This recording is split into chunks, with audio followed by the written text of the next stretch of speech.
Dear brothers and sisters in Christ, today I would like to share my thoughts on crowd mentality versus disciples mentality versus Christ mentality.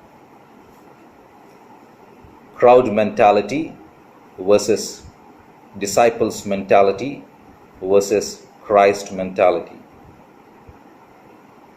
To see the differences, I have chosen John's Gospel, 6th chapter, 1 to 15 verses. John's Gospel, 6th chapter, 1 to 15 verses. Let's go through them. After these things, Jesus went over the Sea of Galilee, which is the Sea of Tiberias, and a great multitude followed him, because they saw his miracles which he did on them that were diseased. And Jesus went up into a mountain, and there he sat with his disciples. And the Passover, a feast of the Jews, was nigh. When Jesus then lifted up his eyes, and saw a great company come unto him, he saith unto Philip, Whence shall we buy bread, that these may eat? And this he said to prove him, for he himself knew what he would do. Philip answered him, 200 penny worth of bread is not sufficient for them, that every one of them may take a little. One of his disciples, Andrew, Simon Peter's brother, saith unto him, There is a lad here which hath 5 barley loaves and 2 small fishes, but what are they among so many? And Jesus said, Make the men sit down. Now there was much grass in the place, so the men sat down, in number about 5,000. And Jesus took the loaves, and when he had given thanks, he distributed to the disciples, and the disciples to them that were set down, and likewise of the fishes as much as they would. When they were filled, he said unto his disciples, Gather up the fragments that remain, that nothing be lost. Therefore they gathered them together, and filled 12 baskets with the fragments of the 5 barley loaves, which remained over and above unto them that had eaten. Then those men, when they had seen the miracle that Jesus did, said, This is of a truth that prophet that should come into the world. When Jesus therefore perceived that they would come and take him by force to make him a king, he departed again into a mountain himself alone. Before I go further in my sermon, let me narrate a story that I heard. There was once a king who had to undergo a heart transplant. He called all his subjects and told them that he had a heart problem which required heart transplant. All the subjects who heard this came forward to give their heart to the king. The king was in a dilemma as to whose heart he should take. So he took a feather and blew it onto the crowd, telling the crowd that the person on whom the feather rests would be the one to give the heart. The feather floated in the air, and whenever it was about to land on somebody, that person blew it so that it would not land on him or her. In the end, the feather landed on nobody but on the ground. This shows that the crowd that told that it was willing to give its heart to the king was only doing a lip service, but was not truly intending to give the heart to the king. Now, we have 3 groups of people in the passage that we read now. The first group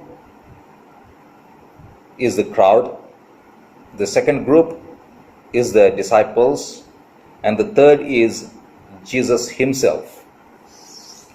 Let us start with the crowd, the first group.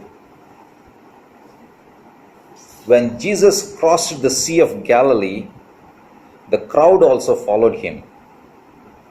let us not forget the word follow. It means that the people also crossed the Sea of Galilee.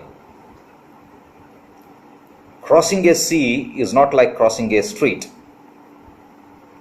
Why did the crowd follow Jesus? It followed because it saw the miracles of Jesus. What did the crowd think after seeing Jesus perform the miracle of feeding the 5,000? Verse 14 says, "Surely this is the prophet who is come into this world." What did the crowd further think which Jesus already knew? Verse 15. Jesus, knowing that they intended to come and make him king by force, withdrew again to a mountain by himself. The crowd followed Jesus because they wanted miracles, because they wanted food, because they wanted their sick to be healed. They wanted a king who could give whatever their hearts desired. They were like the citizens mentioned earlier in the story. They did only lip service, but they did not want to really follow the king. What can Jesus offer was in their hearts. So they wanted to make him king forcefully. The next group we see are the disciples. We will see the mentality of the disciples. Philip and Andrew are mentioned in here. The disciples had seen Jesus' miracles many times. He had even sent the disciples to drive away the demons. Let's look at verses 5 and 6. When Jesus looked up and saw a great crowd coming toward him, he said to Philip, "Where shall we buy bread for these people to eat?" He asked this only to test him, for he already had in mind what he was going to do.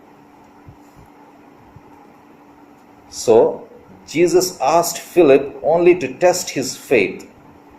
Jesus already had in mind what to do. Then what was Philip's reaction?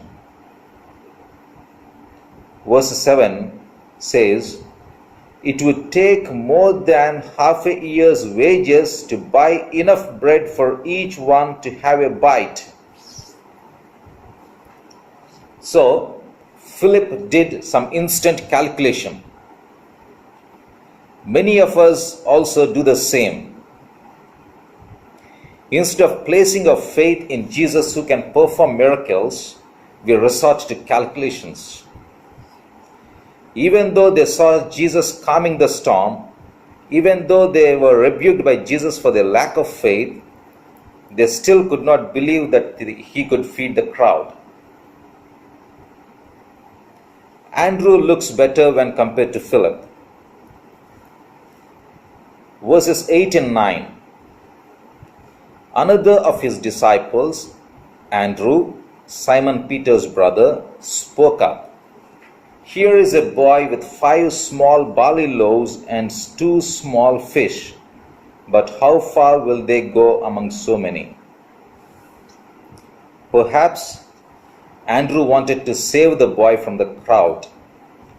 The boy alone had brought food, whereas the others did not. They might have pounced on the boy to grab the food. We don't know what made Andrew to bring the boy to Jesus. Perhaps he had more faith than Philip and wanted Jesus to perform another miracle. Many times we have faith, but we calculate the costs. Our perspective is still of the world. We must have full faith or complete faith in Jesus, that he is in control and he knows the end from the beginning. God is able to provide if it is according to his plan or purpose. I repeat, if it is according to his plan or purpose. It is not theology of prosperity. Finally, the third group. We should not say group, the third person, Jesus himself. He is questioning us. Imagine Jesus asking us, "Where shall we buy bread for these people to eat?" What will be our answer? Even though Jesus knew the crowd's mentality, Philip's mentality, and Andrew's mentality, he had compassion on everyone.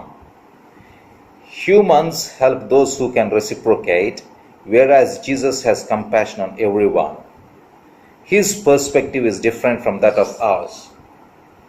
As Christians, our goal is to achieve Jesus' perspective. So, we should not be like the crowd that always thinks, "What can Jesus offer?" Neither should we be calculative like Philip. We should believe and trust Jesus and step forward in our lives so that he can perform many more miracles in our lives. God bless you.